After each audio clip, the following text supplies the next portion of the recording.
one of the things that came up, and I haven't had a chance to fully flesh this out, but Equifax created a new site for this breach that they've dealt with. And it was, I believe the URL was securityequifax2017.com. A very enterprising individual that is yet to be identified went out and created a website that says equifaxsecurity2017.com. So Equifax was sending everybody to securityequifax2017.com. You hear that, but that doesn't roll off the tongue nearly as well as equifaxsecurity2017.com did. And these hackers went through and they created a website that looked identical to the real Equifax website. As I understand, they even sent out some emails. And when you go to that equifaxsecurity2017.com, it's been shut down now, but you entered your social security number, your user or your name, and that information, and now you just handed it to them. And that's really the key to everything that's going on with these hackers.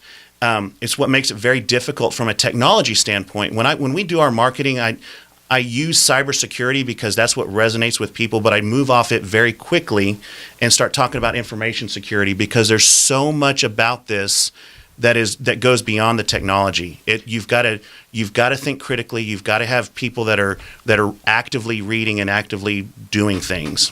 You know what this makes me think about, Scott, and train everybody? When you look at crime, and I always tell people some of the crimes, because I'm a criminal defense lawyer, I see some people commit crimes and they're not going to make a lot of money off of it. But when you look at these kinds of crimes, if you get somebody's personal information, it can be extremely lucrative. I mean, extremely lucrative. We're talking, it could be 5, 6 figures, sometimes 7 figures if you go in and do it. And so if I'm going to get in trouble for something and I'm a criminal, I'm going to go big or go home. Well, and generally these are not people acting alone. This is organized crime. These are state-sponsored initiatives.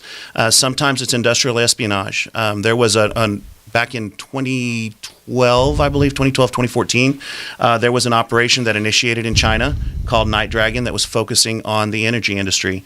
And its sole purpose was to infiltrate the energy companies of the West to get information about the areas in which they were trying to buy land and start to get in. So it's generally nefarious to some degree, but it's not necessarily going to be to harm an individual person.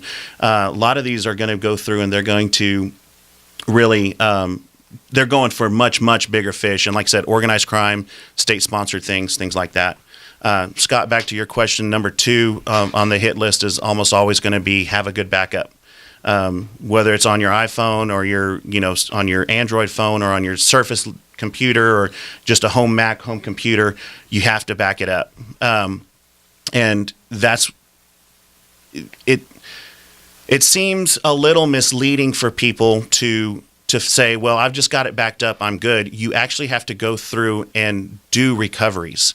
Very often, some of these backup systems will show you all green, everything's synchronized, everything's there, but you're sending stuff across an uncontrolled internet connection. It's certainly an encrypted channel, but stuff happens across the net. So you have to test the process of backing it up and then restoring it to verify that it's working. What about when you send, your tax attorney says, let's send your IRS return, and we'll do it, you do it online. Mm-hmm. Good idea, not so good idea?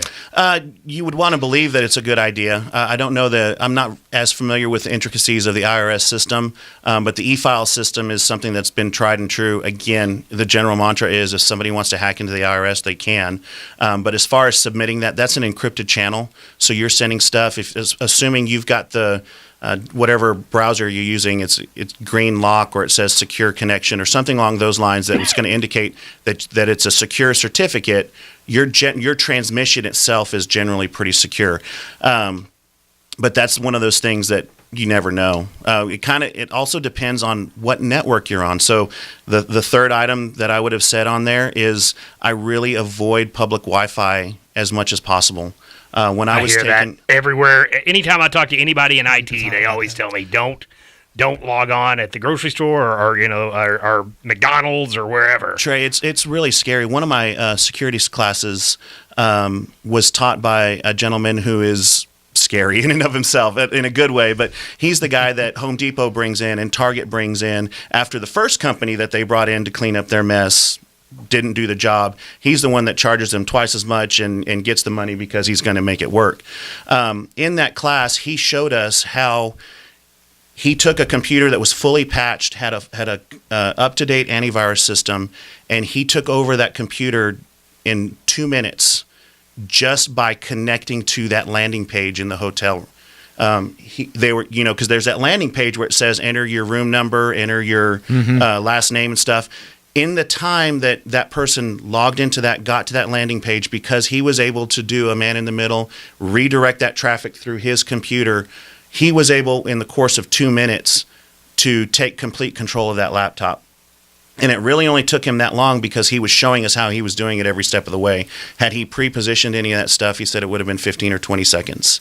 Wow. So there's a third one on that hit parade. And then you take that laptop and you go log into your network at the office, and next thing you know, you're compromised. Wow. Absolutely. And it doesn't matter what kind of encryption you have on the computer. It doesn't matter any of that stuff, because he is logged in as you. He's taken over your credentials on that machine, and so he can do anything you can do. And to me, jacking up a liquor store and making like $1,500 from it seems so much more honest than what this is. Yeah. I mean, Now, what do you do if say you have your phone, use your phone as a hotspot? That's generally more secure. Now, Okay. What somebody can do is if you're using it as a wireless hotspot, then somebody could potentially sniff that SSID and then sniff your security code and end up on the same network. Most of the dangers occur when the bad guys are on the same network as you. And so the most secure option in that scenario is to plug directly into the computer. Because you're tethered directly to it, and then you're using your LTE signal to go out. There are still some vulnerabilities within LTE, but they have to be very much targeting your phone, know your number, and things of that nature. Interesting. Brian So- Rogers, the man with all the knowledge. It certainly sounds like it. President of ACO Technologies. We're back with more and your questions. 888-787-5543 if you're so inclined here on 570 KLIF.